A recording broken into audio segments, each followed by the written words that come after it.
Graça e paz da parte de nosso Senhor e Salvador Jesus Cristo. Está iniciando o programa Hora da Reconciliação.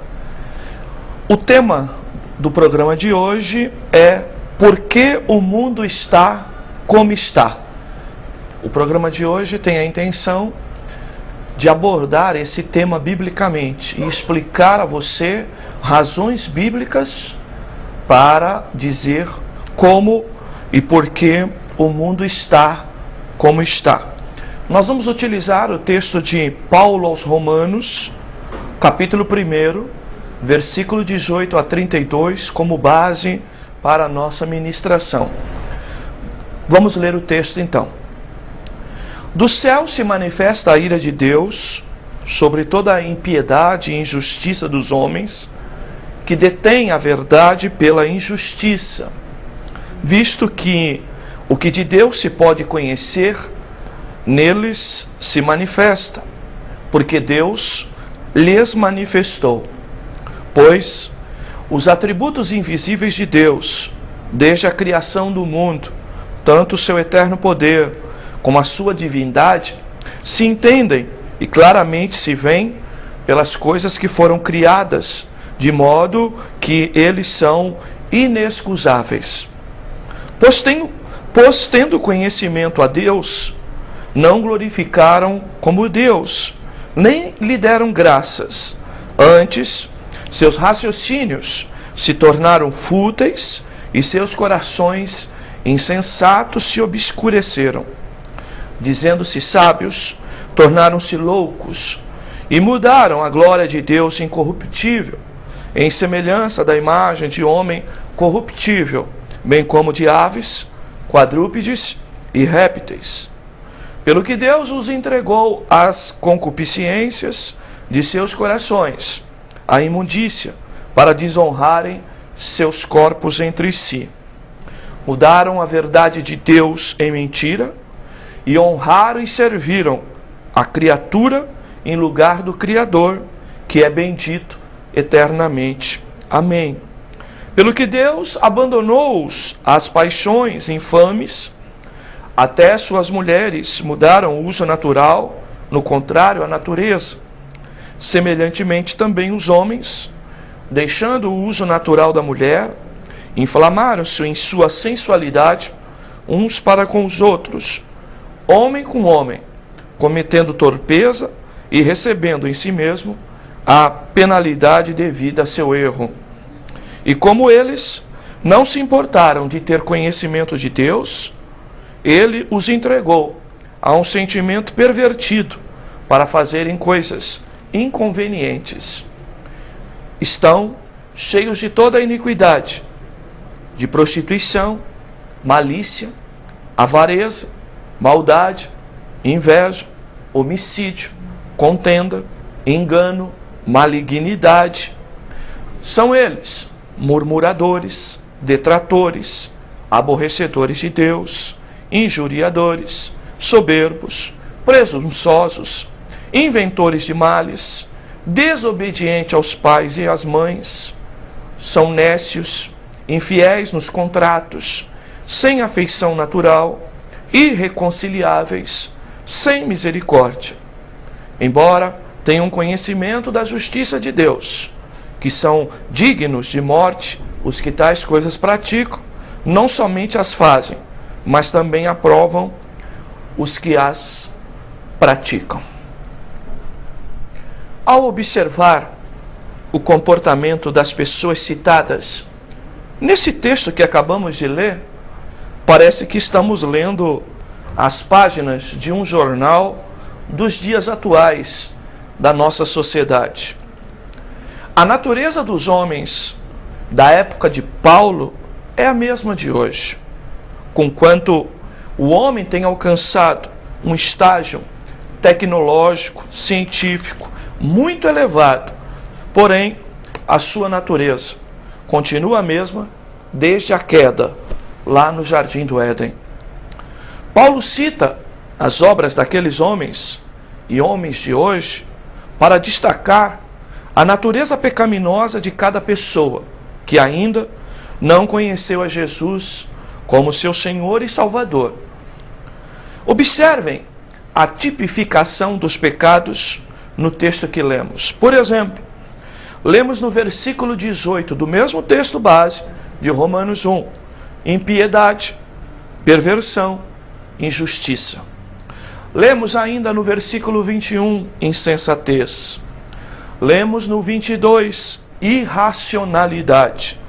Lemos no 24, imundície. Lemos no 25, idolatria. Lemos no 26, lesbianismo. Lemos no 27, homossexualismo. Lemos no 29, injustiça, malícia, avareza, maldade, inveja, homicídio, contenda, dolo, malignidade, difamação. A Bíblia ainda cita no 30 tipificações de pecados: calúnia, insolência, soberba, presunção, maldade, desobediência. Ainda no 31, perfídia, infidelidade, desafeição e falta de misericórdia. Observem a natureza humana pecaminosa, como ela pode gerar atitudes que, segundo a palavra de Deus, são erros, são pecados. Na linguagem da lei dos homens, seria a clara tipificação do crime, e no caso bíblico, a clara tipificação do pecado. A palavra pecado na Bíblia, ela corresponde à ideia do nosso direito à questão do crime. Aquilo que é crime na lei dos homens, sobre o ponto de vista da classificação, da tipificação, também a isso chamamos pecado na lei de Deus. Observe então e reflita sobre todas essas citações que tipificam o pecado da humanidade nos dias de Paulo e ao longo de toda a raça humana, sobre o estado moral de nossa sociedade. Observe o quanto o ser humano caminha em um estado de depravação moral e espiritual. E à luz da palavra, é exatamente este caminho que a Bíblia diz de pecado sobre pecado, ou de erro sobre erro, ou na linguagem popular, de crime em cima de crime, é que a Bíblia justifica pela qual o mundo está como está. Então, em primeiro lugar, por que o mundo está como está? O mundo está como está por conta da existência e da multiplicação e da aceleração do homem em busca do exercício do pecado, que é afrontar, que é desobedecer à lei de Deus. Por conta de tudo isso, é que o mundo está como está.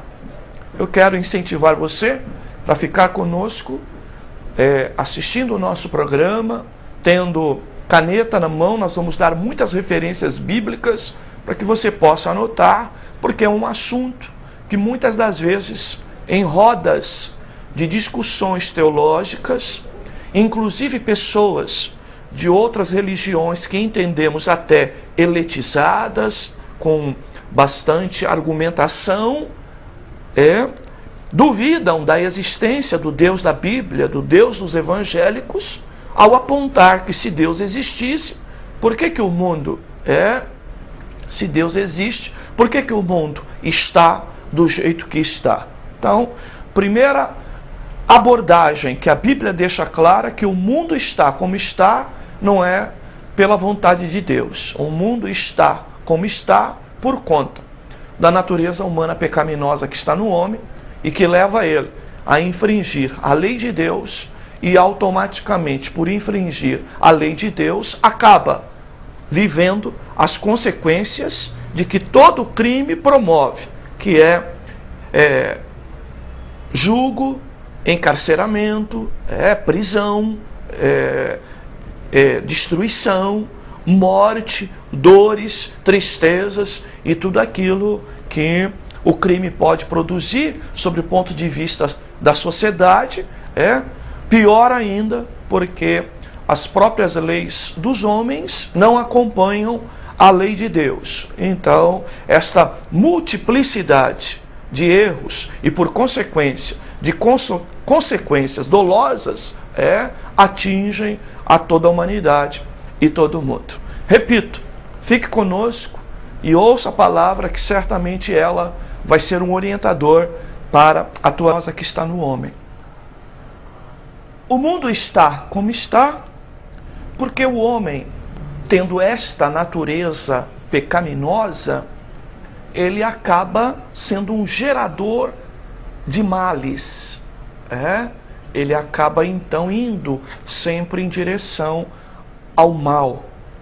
Se você observar, anote aí o texto de Romanos 5,12, a Bíblia nos fala de que nós recebemos uma herança de nosso primeiro pai, que é Adão. A Bíblia fala que o pecado entrou por Adão e todos nós recebemos esta natureza a partir de Adão, a natureza de pecar. Observem só, a Bíblia é mais ou menos assim: cada pessoa que nasce, ela nasce com uma árvore para pecar, para fazer o mal. É óbvio que, como toda árvore plantada, ela tem um tempo onde ela começa a mostrar os frutos. Assim acontece com todos os seres humanos. Ainda na fase da criança, ainda nos primeiros anos de idade, na primeira infância, que nós chamamos na psicologia de primeira infância, a área do aprendizado da sucção, da repetição, da imitação e assim sucessivamente. A criança, desde os primeiros dias, ela já nasce com predisposição para o mal, para o pecado. É óbvio que, como toda árvore, ela não mostra frutos logo nos primeiros dias, logo nos primeiros meses, logo nos primeiros anos. Por conta de todos os estímulos que temos hoje, a criança cada vez mais deixa de ser criança mais cedo, por conta dos estímulos que temos hoje. A vida de hoje, a televisão, a internet, tudo isso estimula, de alguma forma, o despertamento desta malícia ou dessa tendência para o mal, como a Bíblia diz, chamando de concupiscência, isso, ou seja, o desejo ou a malícia para a maldade. A Bíblia fala que todos nós herdamos isso. Herdamos isso de Adão. Quer dizer, não herdamos o pecado, herdamos a herança, herdamos a árvore de fazer o pecado, de cometer o pecado. Segundo lugar, anote aí Tiago 1,14, combinado com Romanos 8, 5-8. A Bíblia também nos fala que nós somos atraídos pelo pecado. Ou seja, há uma oferta exterior que desperta dentro de nós o desejo e nós então vamos em direção à prática daquele mal. Por isso que a Bíblia chama o diabo de tentador. O diabo não leva ninguém a pecar.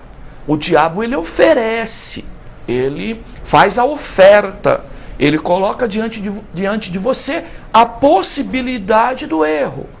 E então, como dentro de nós já tem esta natureza pecaminosa que eu lhe falei, a oferta externa estimula o interesse interno e então eu acabo sendo atraído em direção ao mal.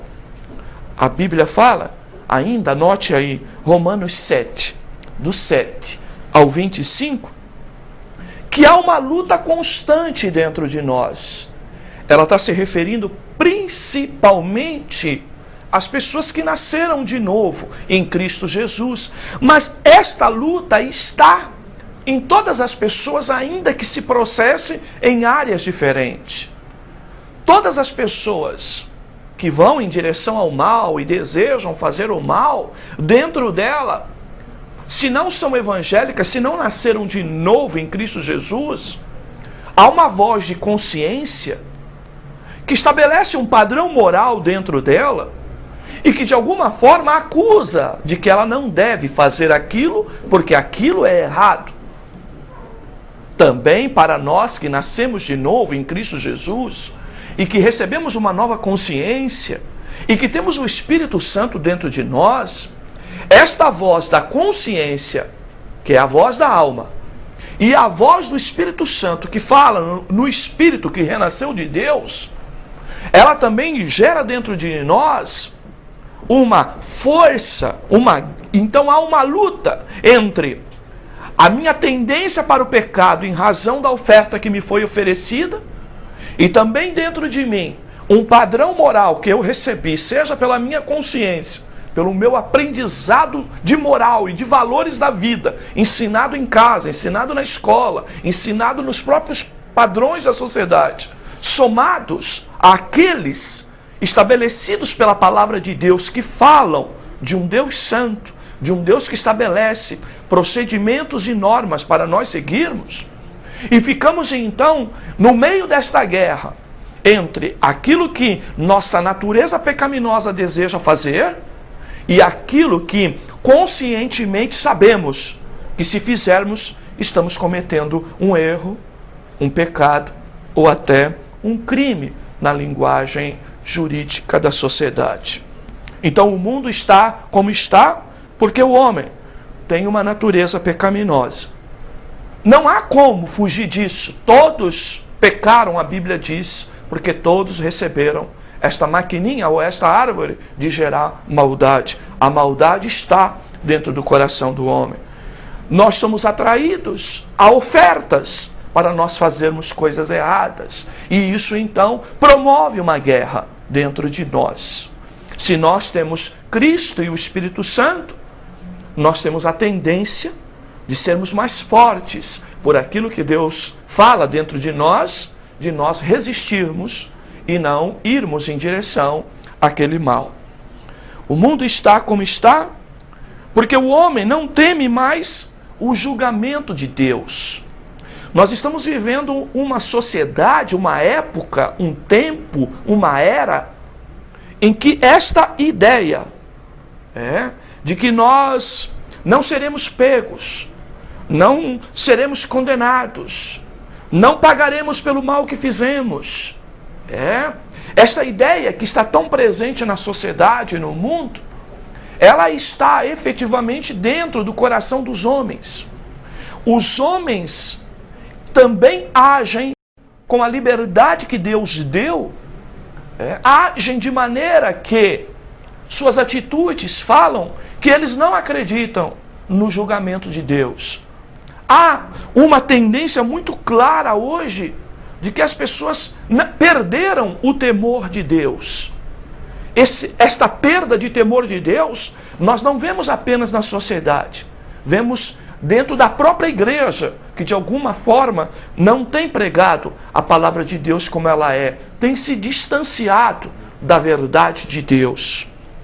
A Bíblia diz que o homem não teme o julgamento de Deus, e por não temer, por achar que está impune em relação à justiça dos homens e também em relação à justiça de Deus, os homens saem a pecar, saem a cometer crimes desenfreadamente. É o que diz lá, anote aí, Salmos 25, 12, Salmos 33, 8, Salmos 34, 9. Um dos princípios da sabedoria bíblica é temer a Deus. Se alguém é sábio, teme a Deus. Mais do que isso, Apocalipse 14, versículo 7, fala também da mesma necessidade do temor e como os homens vão se afastando deste temor de Deus. Salmo 37, 6 fala da justiça de Deus. Eu repito, Salmo 37, 6 fala da justiça de Deus. Todas as vezes que nós falamos de um trono de justiça, nós podemos colocar dentro dele elementos jurídicos, elementos ou instrumentos de direito, para que esta justiça possa ser efetivamente operacionalizada. Quando nós falamos de instrumento de justiça, nós falamos de lei, nós falamos efetivamente de legislador, nós falamos de judiciário, nós falamos de promotor, nós falamos de juiz, nós falamos de advogado. A justiça de Deus, ela se compõe de tudo isso. Há uma lei a ser cumprida, há uma acusação feita para aquilo que não se cumpre, há um advogado efetivamente que eu preciso instituir, que é a pessoa de Cristo Jesus, mas eu preciso também reconhecer que o juízo de Deus está presente na construção dos elementos de justiça celestiais ou divino. Ainda em Efésios 2, 8, 10, a Bíblia fala de misericórdia. Um dos textos mais lindos da Bíblia é que no juízo o que triunfa é a misericórdia. O Deus bíblico não é um Deus que quer a destruição do homem, quer levá-lo à morte, quer levá-lo ao castigo eterno, quer levá-lo ao inferno. O desejo e a vontade de Deus é que os homens abracem pela fé a pessoa de Cristo, permitam ser transformados pela palavra e pelo poder do Espírito Santo, e possam então apresentar novas obras, novas atitudes, novos comportamentos, resistir ao mal e procurar de alguma forma servir a Deus sem este exercício permanente da maldade. A misericórdia é a ação de Deus que tem por objetivo, antes de julgar alguém, oferecer um caminho, oferecer uma mão salvadora, uma mão que resgate, uma mão que traga esta pessoa de volta aos padrões da lei de Deus. Porém, nossa sociedade tem resistido a isso. As pessoas resistem à própria oferta de Deus para trazer este homem de volta aos seus caminhos. Mais do que isso, anote aí Romanos 1,18, combinado com Efésios 5,6 e Apocalipse 19,15. O Deus da Bíblia, ele revela que é um Deus também de juízo, é também um juiz, é também um Deus de ira.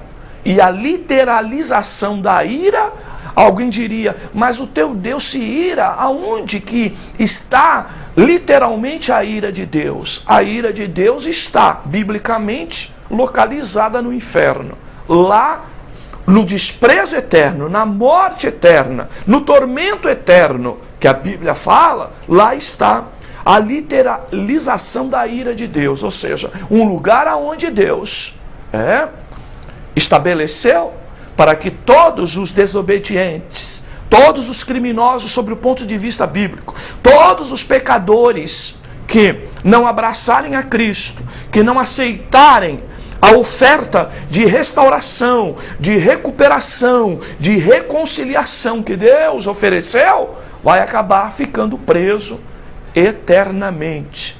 Uma prisão eterna. Por tudo isso, é que o mundo está como está. O mundo está como está, porque o homem herdou uma natureza pecaminosa, tem tendência a pecar, é atraído pelo pecado, há uma luta até dentro dele, dependendo do padrão moral que ele desenvolve. Então observem só, se na igreja pastores não ensinam a palavra de Deus, os padrões de Deus como deveriam, a pessoa vai tendo uma formatação de caráter e de hierarquia de valores que vai perdendo resistência. Então, cada vez que nós nos distanciamos da lei de Deus, nós promovemos maior possibilidade de pessoas com menos capacidade de lutar contra o pecado. O mundo está como está porque os homens perderam o temor do julgamento de Deus. acham apenas que Deus é amor e misericórdia e esquecem os textos bíblicos que falam de que o amor e a misericórdia de Deus está para aqueles que efetivamente abraçam a Cristo pela fé e que efetivamente entram pelo caminho da transformação. Mas para aqueles que, conhecendo até a palavra de Deus, permanece no exercício do erro, no exercício do engano, eles certamente encontrarão, em um momento da sua vida, o seu juízo. Pense sobre isso. Vamos refletir um pouquinho? Eu chamo você assim para falar mais de perto com você, para você avaliar como que você está. Quem sabe você é cristão e nos ouve? Quem sabe você também não tem compromisso com o cristianismo, com a religião cristã ou com a vida cristã e está bastante distante da pessoa de Deus. Muitos aí fora no mundo estão fazendo o que querem em razão de um senso de impunidade que me parece que está na maioria das pessoas, acreditando que é possível cometer o erro, o crime e o pecado sem qualquer tipo de punição. Muitos, inclusive, mais do que desacreditarem na justiça dos homens e na possibilidade da punição dos órgãos oficiais da sociedade, acabam até acreditando de que Deus é um Deus que deixou o mundo à revelia e que não cobrará pelas atitudes de cada um de nós. Lembre-se de que Deus é amor, mas Deus também é juízo. E que todas as coisas que fazemos será trazida, será apresentada diante de Deus ou por Deus para nós no dia do juízo final. Pense sobre isso. Reflita sobre as possibilidades que Deus, a vida, sua família, seus amigos têm oferecido para você mudar de caminho. E decida, em nome de Jesus, pelo poder desta palavra, a mudar e navegar em caminhos diferentes que possam agradar a Deus e que de alguma forma possam também ajudar a nossa sociedade a estar melhor. Reflita sobre isso. Pense sobre isso. Em terceiro lugar, podemos afirmar que o mundo está como está porque o homem não observa a revelação natural de Deus. Muitos julgam que Deus não existe, de que Deus não se revela, de que estão aqui sem qualquer tipo de influência superior, de que não há um Deus que está vendo todas as coisas, que trará todas as coisas a juízo. Você combinando o Salmo 19:1 com Salmos 33:7, com Salmos 89:9, com Salmo 121:1, Jó 38:16 e Romanos 1:20, todos na sequência, você vai observar de que Deus se revela. E Deus se revela pela revelação natural. Ou seja, uma das revelações de Deus é a revelação natural. Por exemplo, suas criaturas. Um Deus que na Bíblia diz que fez o homem à sua imagem e sua semelhança. Um homem que é formado por corpo, alma e espírito. Um Deus que nós pregamos que é triuno, Pai, Filho e Espírito Santo. Um Deus também que fez o universo, que fez todas as coisas. Imaginem só, nós estamos aqui como terra, e estamos efetivamente girando em dois sentidos, no próprio eixo, o movimento que chamamos geograficamente de rotação, o dia e a noite. Também o movimento de translação, em que nós vamos dando volta ao longo do Sol, e isso não é perceptível. Mas vamos tendo as estações do ano, os 365 dias do ano, nesse processo. Temos também um sol, uma lua, que olhamos para o universo e vemos lá parado, iluminando a Terra. Ou seja, tudo que foi feito neste mundo tem seu alvo, seu objetivo, sua intenção. O Deus que construiu tudo isso é um Deus inteligente. Nada foi feito por acaso, tudo tem um porquê. Até no sistema ecológico, observem, nós inspiramos, colocamos para dentro o oxigênio e tiramos gás carbônico. Olhe para as florestas, para as plantas. As plantas fazem o inverso. Elas inspiram gás carbono e liberam o oxigênio para nós. E poderíamos falar de outras coisas. Como não acreditar? Como acreditar que o mundo é resposta do acaso? Existe um ser inteligente. Existe um Deus que criou todas as coisas. E os homens, olhando, não acreditam nisso. A Bíblia diz, olhando tudo isso, não adoram a Deus. Romanos 1, 21. Anote aí, Romanos 1, 21. E muitos preferem, inclusive, adorar o sol e a própria lua, esquecendo-se que por trás do sol e da lua, para eles estarem lá e existindo, certamente tem uma mente, tem um Criador, tem uma personalidade que chamamos biblicamente de Deus e que criou todas as coisas. Ainda, quarto lugar, o mundo está como está, porque o homem não conhece a revelação especial de Deus. Anote aí, Mateus 11, 27. Anote ainda, João 17, 3. Hebreus 1 e 3. João 14, 5 a 9. A própria Bíblia falando da pessoa de Jesus. Esta é a revelação especial de Deus. Deus, na sua segunda pessoa, chamada de Filho, chamada de Jesus, como Deus se fez homem, habitou entre aqui, cumpriu um ministério terreno, se deu a conhecer, falou de Deus, falou de onde ele veio, falou a respeito da pessoa de Deus, fez milagres que só Deus poderia fazer. E mesmo assim os homens resistem, a este conhecimento da pessoa de Deus. Então o mundo está como está, porque o homem tem uma natureza tendenciosa para o pecado. O mundo está como está, porque pensa que está impune em relação à existência de um julgamento divino. O mundo está como está, porque o homem não observa a relação natural de Deus e não consegue entender e encontrar Deus. O mundo está como está, porque o homem não conhece a revelação especial de Deus, que é Jesus, e não abre o seu coração para este Cristo.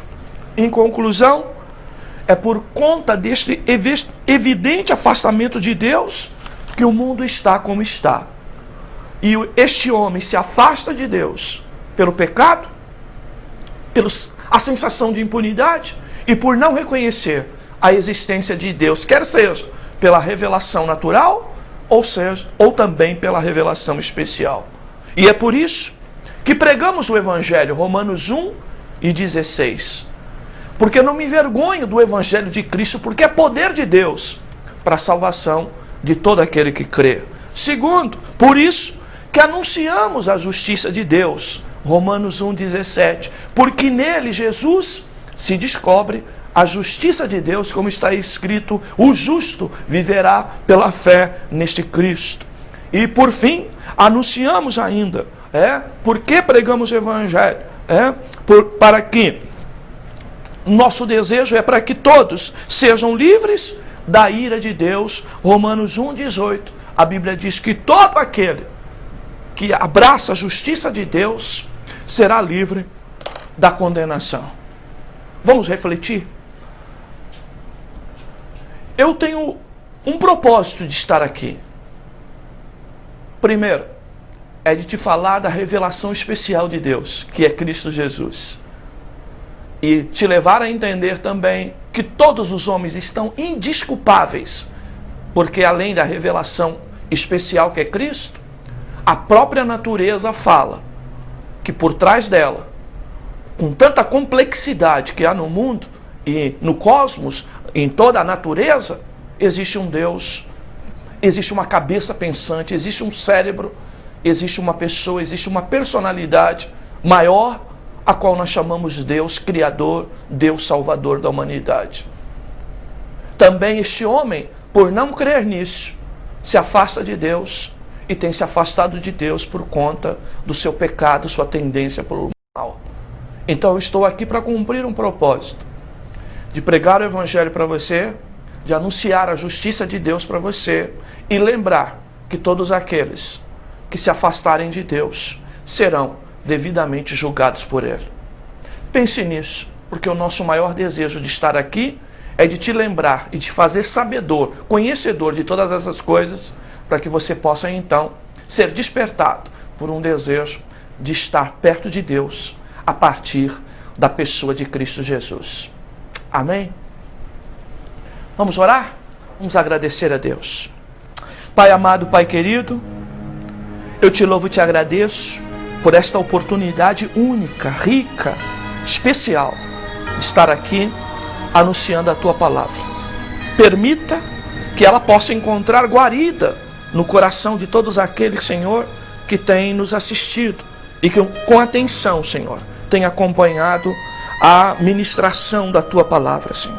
Alcança vidas, transforma vidas, ajuda-nos para que como pais de família, como pessoas de nossa sociedade, nós possamos, Senhor, ter nossa terra melhorada, nossa terra em melhores condições, porque Tua palavra tem sarado o homem da sua tendência de pecar, sua tendência de errar, a sua tendência, Senhor, de afrontar não só a Tua lei, mas também a lei dos homens, que de alguma forma é colocada para dar alguma garantia de estabilidade, de segurança e de equilíbrio nas relações sociais. Que a Tua bênção, Senhor, esteja sobre a vida de cada um dos nossos telespectadores. É a nossa oração, Senhor. É o nosso agradecimento. Em nome de Jesus. Amém. Amém. Graças a Deus. Muito bem. Chegamos ao final de nossa programação. Até a próxima, se Ele assim nos permitir.